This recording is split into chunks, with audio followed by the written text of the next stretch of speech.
მარიკა მოდებაძე, რომელიც გახლდათ მათემატიკოსი, მუშაობდა, ყავდა მოსწავლეები, ძალიან სერიოზული მომავალი ჰქონდა, მამა მათემატიკოსი, პროფესორი და ასე შემდეგ. და უცბად გახდა დიზაინერი. მოდი, თავიდან დავიწყოთ. პატარა რომ იყავი, რაზე ოცნებობდი? პატარა რომ ვიყავი, ვოცნებობდი, რომ მთავარია ცნობილი ადამიანი ყოფილიყავი. ცნობილი. კი, რა თქმა უნდა. რადგან მამა მათემატიკოსი იყო და ოჯახში ვიყავი ერთადერთი, აუცილებლად უნდა ყოფილიყავი მათემატიკოსი. დედის ერთა ხარ? კი, დედის ერთა ვარ. რა თქმა უნდა, ოქროს მედალზე დავამთავრე მათემატიკური მეთოდები ეკონომიკაში, დავამთავრე სპეციალობა მაგისტრატურას და სხვათა შორის დოქტორანტურისთვის ძალიან საინტერესო თემა მქონდა ტუბერკულოზის მათემატიკური მოდელი. ანუ მართლა ძალიან საინტერესო არის ნებისმიერი ანთებითი პროცესის მათემატიკური მოდელი. აი, პირდაპირ რო გითხრათ, მათემატიკის სფეროშიც დიზაინერი ვიყავი. აი, ძალიან განსხვავებული, აი, გაგიჟდნენ, როცა თემის სათაური ვთქვი მაგისტრატურის დაცვაზე, რომ რაღაცა ნუ ყველასთვის ძალიან საინტერესო იყო.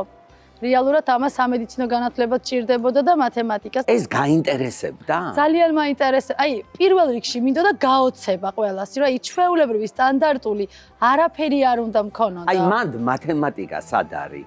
მათემატიკური მეთოდებით მტკიცდება ეგ და ფორმულებით როდის უნდა მივიღოთ მედიკამენტი, რა თქმა უნდა. მე მაპატი ისეთი დილეტანტი ვარ, გამრავლების ტაბულასაც ამ ბოლო დროს ვისწავლეთ. რაღაცნაირად მომიწია, ანუ მამის ფრთის ქვეშ ვიყავი, იმიტომ რომ მამა ასწავლიდა ტექნიკურ უნივერსიტეტში, მეც იქ ვსწავლობდი, თანვე გავთხოვდი, თანვე ეს ორი შვილი, მოკლედ ჯერ მოვილია ოჯახის საქმეები და მერე გადავედი უკვე პროფესიაში, მაგრამ როგორც კი გადმოვედი თბილისში, მაშინვე გავხსენი მაღაზია, იმიტომ რომ ეს ჩაცმა ჩემთვის იყო უპირველესი, აი, ჩამომქონდა სხვადასხვა ქვეყნებიდან სამოსი, მაგრამ აუცილებლად უნდა გადამეკეთებია, აუცილებლად, იმიტომ რომ ვინმეს რო ისეთი ქონოდა.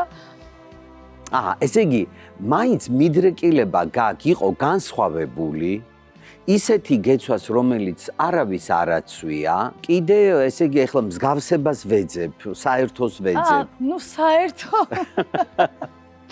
განსხვავება მოვძებნოთ ჩვენ შორის, უფრო მარტივი იქნება, ვიდრე მსგავსება, იმიტომ რომ კი, ძალიან ბევრი რამით და მე ამით ძალიან ბედნიერი ვარ, ყოველთვის ვამბობ. სულიერება არის თუ არა პროფესიაში სულიერება? რა თქმა უნდა, არის, აი, ისეთი ბედნიერი ვარ, სულ მეუბნებიან, რომ აი რანაირად უძლებ, აი გაძლებაზე არა ვარ, ამითი ვარ ძალიან ბედნიერი. დღეს დილამდე რომ ვიმუშავე და მერე რომ წამოვედი, ამითი ვარ ძალიან ბედნიერი. საერთოდ არ მეძინება და აი ჩემი ხასიათი არის ზოგადად და ნებისმიერი დიზაინერის ხასიათი იგრძნობა მის კოლექციაში და მიხარია რომ მოეწონათ ჩემი კოლექცია ჩვენებაზე, ესე კარგი ხასიათების ვარ.